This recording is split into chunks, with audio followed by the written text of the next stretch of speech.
yang salah itu sebenarnya tuh kita sebagai penyelenggara atau mereka yang sebagai konsumen, maksudnya yang menerima program itu yang kurang kritis juga, Pak? Dua-duanya mungkin ya. Oh, dua-duanya. Memang di sini perlu kesadaran Iya, semua ya, dua Pak. pihak harus sama-sama sadar.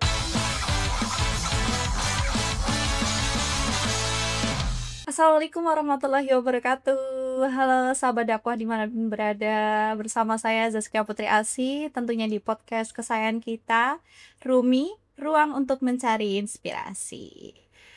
Oke, sahabat dakwah dimanapun berada, tentunya kali ini saya nggak sendiri karena saya sudah bersama salah satu kaprodi kampus tercinta kita. Ada dari koordinator program studi ilmu lingkungan dan saintek UIN Profesor Kiai Haji Saifuddin Zuhri Purwokerto. Beliau Bapak Gamsar Edi Laksono. Halo Bapak, selamat datang. Salam kenal Mbak Zaskia. Zaskia. Iya, Bapak Gamsar ya dipanggil. Pak Gamsar. Pak Gamsar. Nah, sahabat dakwah, kali ini saya akan ngobrol bareng sama Pak Gamsar mengenai topik yang jarang orang bahas, Pak, Di UIN ya. di UIN. Tapi mulai dari saya bersama Bapak ya, kita bahas ini, Pak. Oke. Jadi topik kali ini cukup menarik, yaitu makan gratis, sampah melimpah, dilema nutrisi dan juga lingkungan. Oke, langsung aja buat sahabat dakwah dimanapun berada untuk membuka obrolan kita pada hari ini.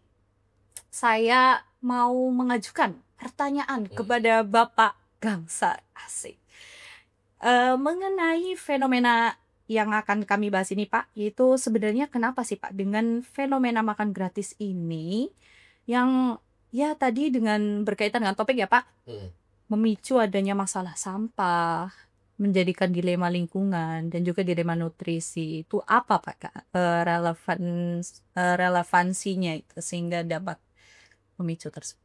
Oke, sebetulnya sebelum ada program makanan bergizi gratis Iya, ya, sebetulnya kita kan juga menghadapi permasalahan lingkungan, terutama sampah organik dari sampah makanan yang cukup tinggi di negara kita. Nah, sampah makanan yang tinggi itu kemudian dihadapkan dengan kondisi di mana masyarakat kita itu juga masih berjuang dengan nutrisi atau pangan. Masih ada yang stunting tadi itu ya, stunting, masih ada yang kurang gizi banyak sekali itu kan. Nah, sedangkan jumlah sampah makanan di negara kita itu setiap tahunnya itu stuck di angka 13 sampai 14 juta per ton per tahun. Banyak ya, Pak? Iya, juta ton per tahun. Berat banget, Pak, melebihi saya. Berat nggak?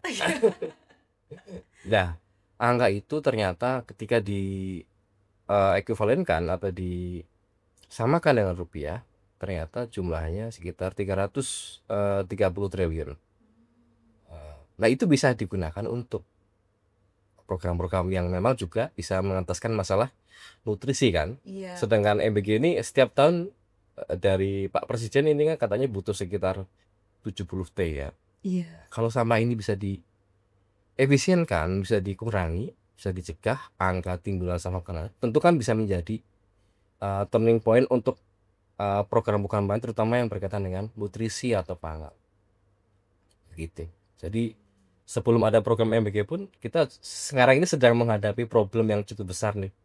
Problem timbulan sampah makanan yang benar-benar kita mungkin nggak sadar itu ya. Setiap hari makan 3 kali sehari, entah itu makan di kos, di rumah atau mungkin di restoran ataupun di kafe. Ternyata setiap tahun sampah makanan kita jumlahnya sangat besar. Di sisi lain masih ada yang kekurangan atau masih berjuang untuk memenuhi kebutuhan nutrisi atau gizi. Iya.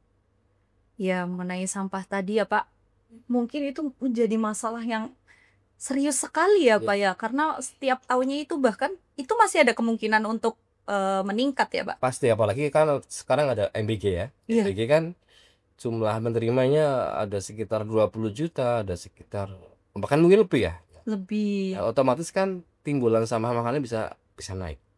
bisa sampai mungkin 300.000 ton per tahun atau bahkan mungkin bisa lebih, tergantung jumlah atau skala penerima manfaatnya nantinya akan ikutkan dalam program EWG. Oke. Mengenai persoalan sampah, Bapak. Berarti kan ini mungkin orang di Indonesia mungkin sudah banyak orang dewasa, tetapi immature ya Pak, dikatakan belum dewasa untuk memilih dan mengolah sampah Ya. sehingga masih menggunung, dan itu menjadi masalah negara yang sangat serius seperti itu ya Pak ya. Nah, itu juga menurut Bapak, apakah ini lebih karena perilaku konsumen ya Pak? Menurut Bapak sendiri, perilaku konsumen yang kurang bijak seperti yang tadi saya bilang menurut Bapak?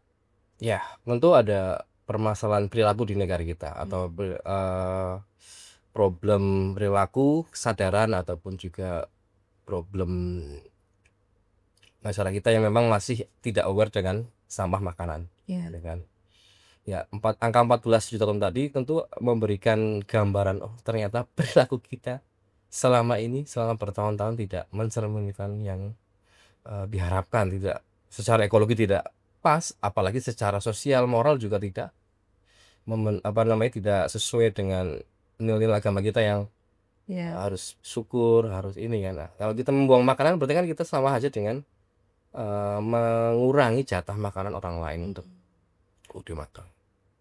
Nah, perilaku itu ini sangat kompleks sebetulnya kalau kita teliti atau kalau kita kaji yang berkaitan dengan kesadaran masyarakat terutama dalam mengurangi jumlah sampah makanan. Ada faktor-faktor terkait pendidikan, faktor ekonomi, bahkan mungkin jenis kelamin juga punya pengaruh. Juga ada faktor mengenai regulasi ya kan.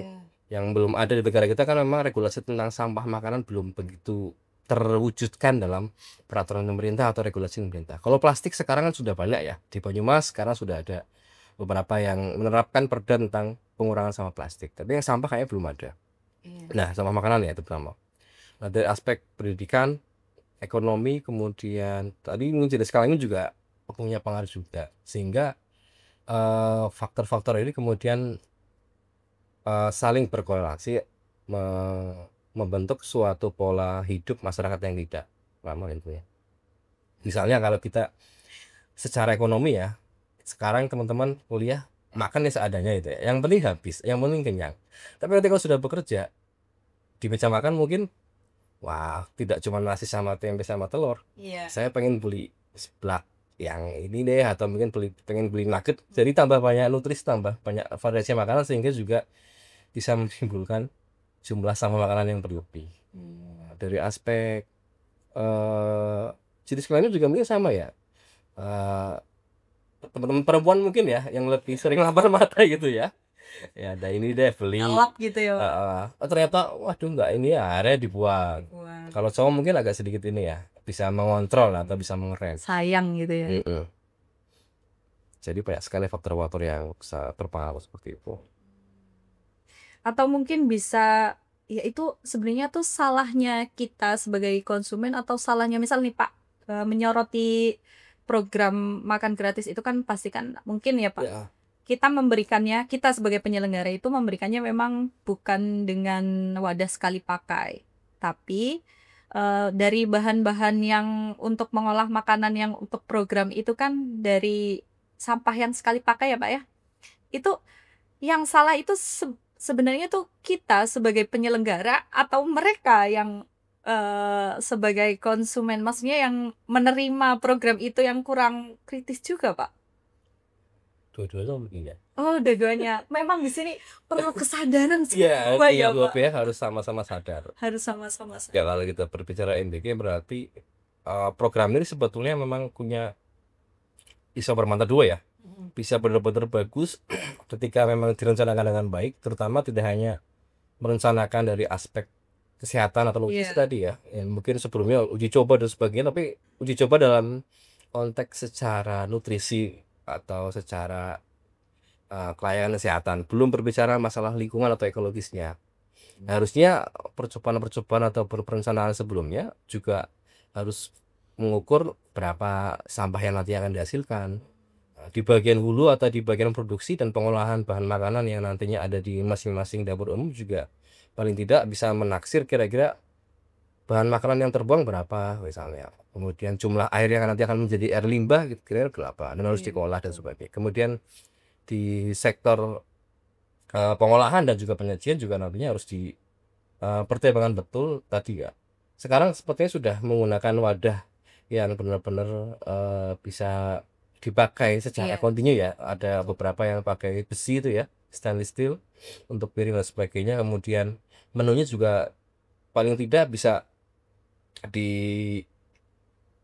direncanakan benar-benar bisa habis atau menyesuaikan skala dari siswa yang ada sehingga tidak ada timbulan sampah makanan atau mungkin dipilih dari berbagai sumber-sumber lokal. Ketika diambil dari sumber-sumber lokal juga nanti potensi untuk misalnya diangkut dari yang jauh kan nanti pasti ada yang busuk, jadi hilang lagi, jadi food loss. Kemudian juga menghasilkan emisi dari transportasinya ya karena kalau dari bahan lokal kan juga nanti akan lebih safe, lebih cepat, kemudian juga penanganannya tidak membutuhkan banyak penyimpanan dan sebagainya. Kemudian bisa memaksimalkan ekonomi lokal juga. Nah, setelah nantinya bisa makanan itu kemudian dikonsumsi oleh siswa, tentunya harus ada program program turunan yang kemudian dapat memberikan edukasi kepada siswa yang nantinya menerima manfaat MBG ini. Jadi sebetulnya MBG ini bagus kalau memang planningnya jelas, kemudian ada koordinasi yang benar-benar bisa menggandeng berbagai pihak, misalnya menggandeng KLHK atau DLH untuk memberikan edukasi atau mungkin dari program studi dari mahasiswa memberikan edukasi tentang zero waste kepada siswa yang Oh nantinya iya. akan menerima manfaat gitu. Kemudian dari aspek sekolah juga nanti menyediakan tempat pengolahan sampah, misalnya ketika ada sampah makanan yang tersisa, paling tidak nanti diolah menjadi kompos dengan komposter atau mungkin dengan biodigester menjadi energi alternatif, atau nanti mungkin bisa menggandeng pihak-pihak lain nih. Misalnya makanan ini sisa tapi masih layak pakai. Nah, kita gandeng beberapa yayasan atau mungkin juga yang membutuhkan di sekitar ini untuk didonasikan makanannya ke yang membutuhkan atau mungkin diserahkan ke para peternak ketika nanti sudah menjadi limbah organik seperti itu. Jadi harus benar-benar direncanakan dengan baik agar tidak menimbulkan masalah-masalah baru, terutama masalah lingkungan. Oke, berarti, kita kalau mau menyelenggarakan sesuatu harus sampai akar-akarnya pun harus tuntas ya, Mas? Iya, Itu saya seperti kemarin itu. iya, saya baru notice itu tadi ya, harus direncanakan sampai kelar pokoknya, Pak, ya. Nggak cuma keberlangsungan kesuksesan acaranya aja atau programnya, tetapi mulai dari hal terkecil ya, Pak, sampah malah menjadi hal besar kalau sudah sampai bertonton. Itu kadang, kami pun ya, Pak, dari teman-teman mahasiswa pun kadang kalau menyelenggarakan kegiatan juga tidak sampai kepikiran cukup sampai kita menyediakan tempat sampah, tapi kita nggak sampai mikir nanti siapa yang membuang, Iya. nanti siapa yang akan mengangkutnya dan, sampah itu kan belum dikelola dengan baik, seperti itu ya, Pak, ya. Nah, saya juga menyoroti tadi Bapak, menyebutkan ada zero zero waste ya, Pak, ya. Hmm. Nah, sekarang kan lagi ibaratnya marak ya, Pak, cuman ada beberapa orang itu malu mengakui kalau dirinya itu sedang menerapkan zero waste. Padahal kan sekarang banyak banget ya, Pak, di, sosial media kita juga ada beberapa praktisi Ya, zero waste yang mulai up speak up ya. iya, speak up, menjadi influence, bahkan jadi, ngisi di diskusi-diskusi nasional sama internasional seperti itu. Nah, menurut Bapak bagaimana untuk kita menyuarakan zero waste itu, terutama di lingkungan, kampus seperti kita? Ya, apalagi ini kampus ya. Iya, betul. Semuanya rata-rata sebagian besar terdidik gitu kan. Iya. Jadi zero waste ini dapat kita terapkan dengan berbagai macam skema atau mungkin planning yang jelas ketika kita misalnya menyelenggarakan event-event besar. Event besar tentu SOP atau prosedur yang langkah-langkah yang kita rencanakan tidak hanya sebatas SOP untuk acara atau SOP untuk kesusahan eventnya, Iya. tapi juga untuk nanti sampahnya mau gimana nih kira-kira. Betul. Heeh. Saya di Purbalingga ya juga dengan teman-teman mahasiswa juga kalau ada event besar di sana, ayo jadi relawan untuk volunteer membersihkan sampah, terus kemudian sampah yang nantinya diambil, dipilah atau minimal ditempatkan di lokasi tertentu, kemudian sebelum itu kita harus mengkomunikasikan dengan pihak-pihak pengangkut sampah atau pengolah sampah, TPS Iya. terdekat yang nantinya dapat membawa itu untuk diolah ataupun nanti apa namanya, ditimpa di sana. Kemudian campaign di acara-acara besar juga sangat penting. Ya tentunya campaign-nya atau edukasinya tidak menggunakan pamflet atau apa Hanya namanya, sekedar ya malah bagus hook dengan gitu. Ya. kalau menggunakan pamflet malah kita nambah sampah lagi dong, Iya ya kan. betul. Nah, harus benar-benar diset dengan bagus agar dapat diterima audiens mungkin dengan berbagai macam tontonan atau mungkin jenis orasi dan sebagainya. Kemudian juga penempatan lokasi-lokasi tempat sampah juga harus sesuai. Iya betul betul. Yang banyak nantinya menimbulkan sampah ya harus ada minimal ya bisa memenuhi jumlahnya. Kemudian selain campaigns juga mungkin kita bisa menyediakan kalau terkait sama makanan ya komposter atau mungkin ya komposter sederhana ya di Iya. acara event agar ini loh sampah yang tadinya kita makan nanti akan bisa kita olah menjadi pupuk organik yang nantinya tidak dimanfaatkan sehingga kita bisa sedikit mempraktekkan zero waste. Iya. Kalau di negara luar mungkin ini kalau dipraktekkan di kampus ya. Jadi karena di negara luar secara ekonomi dan pendidikan sudah bagus, jadi mereka benar-benar sampai memikirkan bagaimana satu bulir nasi yang mereka makan, satu potong daging yang mereka konsumsi.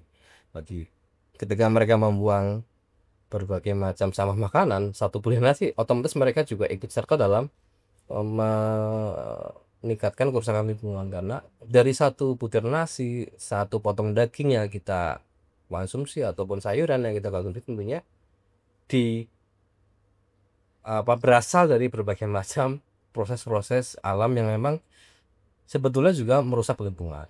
Iya kan? Iya. Dari mulai pertaniannya dan sebagainya. Iya. Ya ini bisa jadi inspirasi untuk teman-teman mahasiswa ya Pak, karena di kampus mungkin jarang ya karena, apalagi kampus-kampus yang mohon maaf yang tidak ada, unsur STRI, mungkin kesehatannya, lingkungannya itu kurang Pak kalau untuk, kesadaran kesadaran untuk peduli lingkungan yang kayak membuang sampah, membedakan sampah. Karena memang kayaknya di kampus kita ini juga belum ada komunitas yang fokus nih, Pak, fokus untuk, mungkin kayak bank sampah gitu ya. Kalau saya dulu zaman SMA itu ada, Pak, Ada. ada. Jadi, eee, kalau mau masuk ke sekolah itu satu orang harus bawa satu sampah, kayak gitu. Itu tiketnya ada itu di tempat saya belajar kayak gitu. Karena memang, sebenarnya kan tadi kan Bapak langsung mengajak ya, action langsung mengajak mahasiswa untuk, "Ayo turun kita menjadi volunteer, turut membersihkan lingkungan," ketika memang, ada kegiatan yang mungkin kurang memikirkan ya, Pak, ya? Iya. Kurang memikirkan terkait sampah kayak gitu.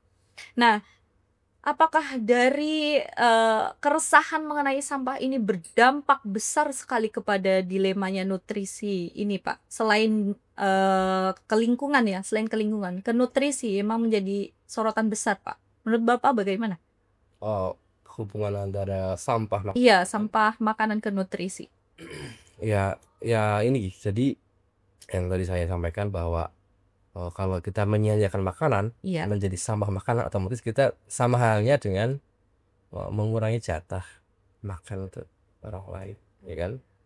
Misal tadi pagi kita sarapan, kita sarapan satu piring nasi, tapi kita nggak habis setengahnya. Iya. Padahal di luar sana masih banyak masyarakat yang berjuang untuk sepiring nasi, ya kan? Mhm. Sedangkan setengah nasi yang kita tidak makan menjadi sampah.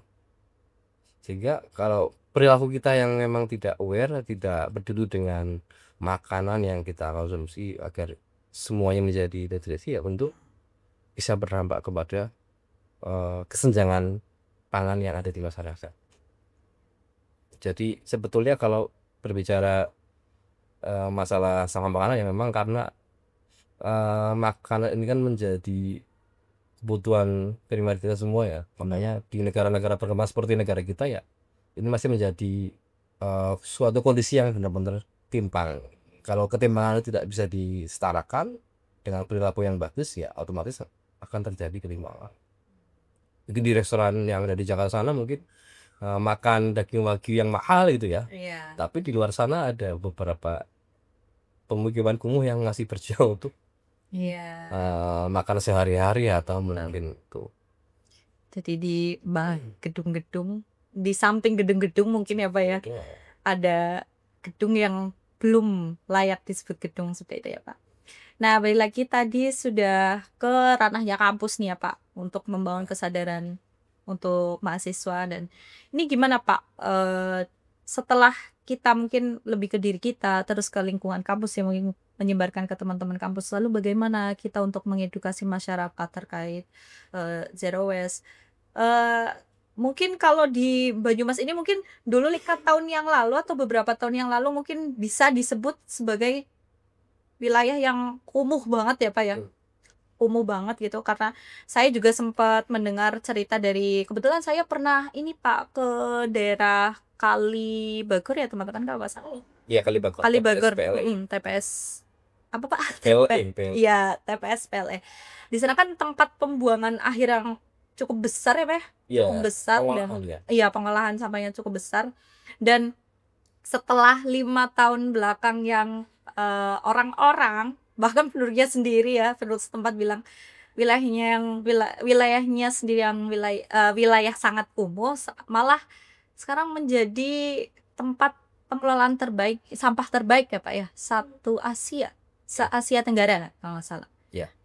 Tapi banyak juga Pak masyarakat itu kan mungkin dari programnya pemerintah atau ya orang-orang ya tokoh-tokoh ya Pak ya. Dan sekarang kalau masyarakatnya sendiri juga belum kan sama ya Pak ya. Itu yang meningkatkan tontonnya itu bertambah. Jadi memang untuk mengubah perilaku masyarakat agak sedikit panjang ya Panjang. perjalanannya Pak. Jadi tapi ada berbagai macam cara atau jalan yang dapat kita tempuh, terutama dalam meningkatkan kesadaran lingkungan masyarakat. Iya. Jadi pertama dimulai dari yang paling kecil sebetulnya, dari rumah tangga dulu, di level rumah ya. Di level rumah tangga. Karena juga sama makanan yang paling besar juga dari Rumah tangga sebetulnya, bukan dari MBG sebetulnya. MBG paling berapa ratus ribu ton itu ya, tapi kalau dari makanan dari rumah itu yang paling banyak. Jadi sebisa mungkin di level rumah tangga itu bisa memberikan edukasi yang baik, tidak hanya untuk anak-anak tapi juga di luar loh, seperti itu. Jadi ini penting. Nah, kalau keluarga sudah bisa memberikan teladan yang baik, nah tentu harus ada peran pemerintah di sini. Membuat regulasi, memaksakan ya kan, melalui regulasi. Jadi sudah ada, mungkin perlu ada program-program yang benar-benar inovatif yang dapat memberikan atau menggugah, men-trigger. Oh kita harus mulai sadar nih. Ini sampai Banyumas sekarang sudah menjadi yang terbaik, otomatis perilaku masyarakatnya akan bisa dirubah ya, akan bisa geser pelan-pelan untuk bisa lebih berkembang. Nah, kalau sudah ada program yang benar-benar bisa membangkitkan kesadaran, masyarakat mulai melakukan pemerintah juga harus melakukan sosialisasi kepada masyarakat melalui levelnya rumah tangga itu. Jadi harus ada regulasi, sosialisasi program, kemudian juga harus ada peran serta dari civil society juga. Sekarang juga sudah banyak gerakan-gerakan anak-anak muda yang juga ikut berkontribusi dalam pengolahan sampah ya kan. Dari influencer ada Pandawara, kemudian yang berkaitan dengan masalah sampah makanan sekarang juga banyak, seperti halnya surplus, kemudian ada food cycle. Jadi mereka itu nirlaba, jadi mereka menggalang donasi dari berbagai macam platform digital, entah itu website, kemudian aplikasi dan platform crowdfunding gitu ya. Nah, uangnya sudah mereka kumpulkan, mereka belikan makanan-makanan yang yang bukan tidak layak ya, cuman harganya sudah murah. Entah itu di hotel, di restoran yang mungkin tadi pagi tidak sampai terkonsumsi, ketika sore kan masih layak makan, tapi harganya sudah mulai murah. Iya. Nah, mereka beli mungkin harganya mungkin 50% atau mungkin 25%. Nah, mereka donasikan ke yang membutuhkan sehingga tidak terjadi timbulan sampah makanan. Itu menarik banget. Nah, kemudian dari level rumah tangga, dari level pemerintah juga sekarang teman-teman tidak hanya plastik ya yang menjadi regulasi untuk dikurangi ya. Iya, betul. Sampah makanan pun kalau bisa juga harus ada regulasi yang benar-benar bisa merubah kesadaran masyarakat. Kalau kita mungkin pernah berkunjung ke restoran yang all you can eat misalnya, Iya. di depan kampus itu ada tuh all you can eat bakso ya kan. Tapi kalau nggak habis, Anda harus membayar denda 25.000. Padahal kalau all you can eat kita hanya membayar Apa yang 20.000 iya. kan. Tapi kalau nggak habis, nah pastinya ada seperti itu di mungkin di tempat-tempat publik ya, baik di restoran ataupun di hotel ataupun di kafe yang memang bisa berpotensi untuk menghasilkan sama makanan itu buat publik. Jadi sangat kompleks. Jadi memang butuh peran para pihak untuk menggencarkan ataupun untuk merubah perilaku masyarakat yang sekarang ini masih menjadi problem. Oke. Tapi semuanya itu kan berawal dari diri kita dulu ya Pak ya. Betul. Karena ya kita syukur-syukur kita bisa menularkan ke sekitarnya Iya. kita seperti itu ya Pak ya. Dan buat teman-teman yang mungkin sedang menerapkan zero waste, jangan malah menutup diri untuk tidak speak up ya Pak, malah Istiqomah dan istiqomah dan terus menerus. Obrolan ini luar biasa sekali Pak, membuat saya sadar iya ya. Padahal kalau saya kuliah bawa botol gede itu Pak, kadang kan ada yang kayak anak SD. Iya mungkin bawanya bawa galon kayak gitu kan ya Pak ya. Malah sekarang yang perlu banget itu kesadaran bahwasanya lebih baik kita bawa tempat yang bisa berulang kali kita pakai untuk mengurangi sampah. Coba bayangin kalau kalian tidur di samping sampah teman-teman. nah itu juga salah satu faktor budaya menghambat ya Mbak ya. Kayak anak SD misalnya, itu kan juga faktor budaya yang bisa mengurangi semangat kita untuk Iya betul. Makanya ada apa yang saya tonton Pak, kebetulan beberapa saat itu saya scroll media sosial dan situ ada praktisi yang mengajak kita untuk zero waste. Nah tapi di situ tuh ada orang mengatakan beberapa tantangan zero waste itu adalah olok-olokan dari orang sekitar. Contohnya kayak adanya bank sampah tapi yang rumah tangga itu Pak yang biasanya keliling itu ada di Jakarta kalau nggak salah itu ada beberapa daerah yang kayak gitu kan ya Pak.